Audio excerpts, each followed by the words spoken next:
नमस्कार। आज की कहानी हमें साल 2018 में घटी एक बेहद रहस्यमयी और दिल दहला देने वाली घटना की तरफ ले जाएगी। ये पूरा वाकया the silence of the core नाम के एक वृत्तांत पर आधारित है। तो चलिए इस कहानी के एक एक पहलू को समझते हैं।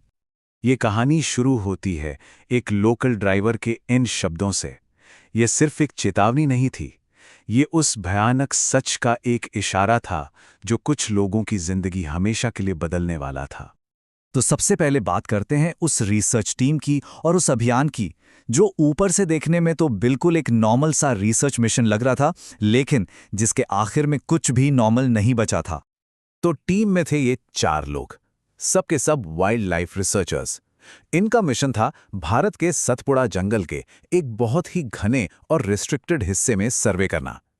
मकसद तो पूरी तरह से साइंटिफिक था, लेकिन वहां इनका सामना जिस चीज से हुआ वो विज्ञान की समझ से कोसों दूर था। अब देखिए, ये लोग थे साइंटिस्ट, तो जाहिर है उन्होंने ड्राइवर की बात को एक अंधविश्वास समझकर हंस के टाल दिया। उन्हें लगा कि वो प्रकृति के नियमों को अच्छी तरह समझते हैं, पर उन्हें ये अंदाजा बिल्कुल नहीं था कि उस जंगल के अपने कुछ अलग ही नियम थे। और यहीं से चीजें अजीब होनी शुरू होती हैं, बहुत ज्यादा अजीब। टीम का सामना पहली ऐसी चीज से होता है जो पूरी तरह से अननेचुरल थी, और यही उनके उस बुरे सपने की शुरुआत थी। जरा सोच कर देखिए इस सिचुएशन को। शाम के 5 बजे हैं, घना जंगल है, और अचानक जंगल की हर एक आवाज बंद हो जाती है। न परिंदों की चहचहाहट, न कीड़े मकोड़ों की आवाज, यहां तक कि हवा से पत्तों के हिलने की आवाज भी नहीं। बस एक अजीब सा डरावना सन्नाटा। मतलब ये सिर्फ शांति नहीं थी, ये था complete absence of sound. Kabir का जो हाईटेक ऑडियो रिकॉर्डर था वो एक सीधी सपाट लाइन दिखा रहा था। ऐसा हो ही नहीं सकता। एक जिंदा जंगल में ऐसा होना टेक्निकली नामुमकिन है। कोई ना कोई बारीक आवाज तो हमेशा होती है, पर यहां कुछ भी नहीं था। ऐसा लग रहा था मानो किसी ने उस जगह से आवाज को ही मिटा दिया हो। लेकिन ये खामोशी तो बस शुरुआत थी।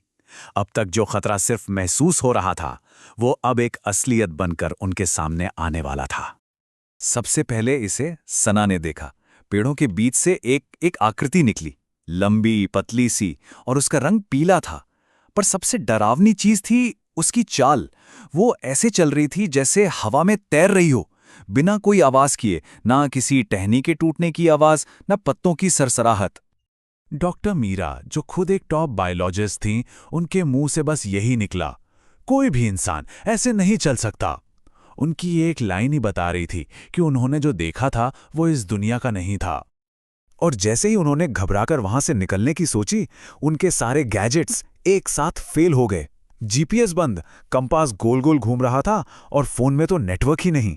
वो लोग उस खामोश जंगल में अंधेरे के बीच पूरी तरह से खो चुके थे। ये वो पल था जहां डर अपनी सारी हदें पार कर गया। वो चीज फिर से सामने आई, इस बार और भी ज्यादा पास। और जो इस बार हुआ उसने उनके होश उड़ा दिए। उस चीज ने सना का चेहरा ओढ़ लिया था, एक खिंचा हुआ अस्वाभाविक चेहरा। किसी चीज की नकल करने की ये काबिलियत किसी भी लॉजिक से परे थी। अब टीम के पास भागने के अलावा कोई चारा नहीं था, और यहीं से कहानी का वो हिस्सा शुरू होता है जहां उनका सामना उस चीज से आमने सामने होता है। वो लोग जान बचाने के लिए भागे, और भागते भागते उन्हें एक पुरानी टूटी फूटी सी झोपड़ी मिली। उन्होंने फौरन अंदर जाकर दरवाजा बंद कर लिया, लेकिन वो चीज वो ठीक उनके पीछे थी, और झोपड़ी के बाहर आकर खामोशी से इंतजार करने लगी। अंदर सब डरे सहमे बैठे थे, और फिर आधी रात के बाद खिड़की पर कुछ हुआ। सवाल यह है कि खिड़की पर क्या था?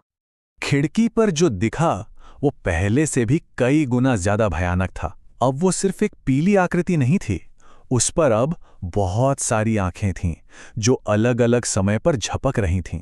और अब वो खामोश नहीं थी, उसने आवाज की नकल करना भी सीख लिया था। उस घेराबंदी का सबसे खौफनाक पल तब आया जब उस चीज ने हूबहू डॉक्टर मीरा की आवाज में कहा, दरवाजा खोलो। ये उन्हें बाहर बुलाने की एक भयानक चाल थी।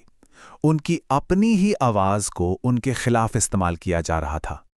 उनकी किस्मत अच्छी थी कि सुबह 4 बजे के करीब उनका ड्राइवर कल्लू अपनी जान जोखिम में डालकर उन्हें ढूंढते हुए वहां पहुंच गया। लेकिन जब वो उन्हें बचाकर ले जा रहा था तो उसने भी कुछ देखा।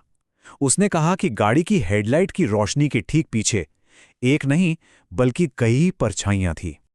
कहानी यहां खत्म नहीं होती, बल्कि सबसे ज्यादा चौंकाने वाली बात तो अब सामने आने वाली थी। एक ऐसा सबूत जो इस पूरी घटना को और भी ज्यादा डरावना बना देता है। रिसर्च स्टेशन वापस आकर कबीर ने सबसे पहले वो ऑडियो रिकॉर्डिंग प्ले की, और जो उसने पाया वो यकीन से परे था। रिकॉर्डिंग में उस रात की कोई आवाज नहीं थी, उनके भागने की, उनके चिल्लाने की, यहां तक कि उनकी सांसों की भी कोई आवाज नहीं थी।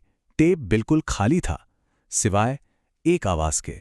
उस लगभग खाली टेप पर एक धीमी फुसफुसाती हुई आवाज साफ रिकॉर्ड हुई थी, जो पूछ रही थी, तुम साइलेंट जोन में क्यों आए? एक ऐसी आवाज जो जंगल में उन चारों में से किसी ने नहीं सुनी थी।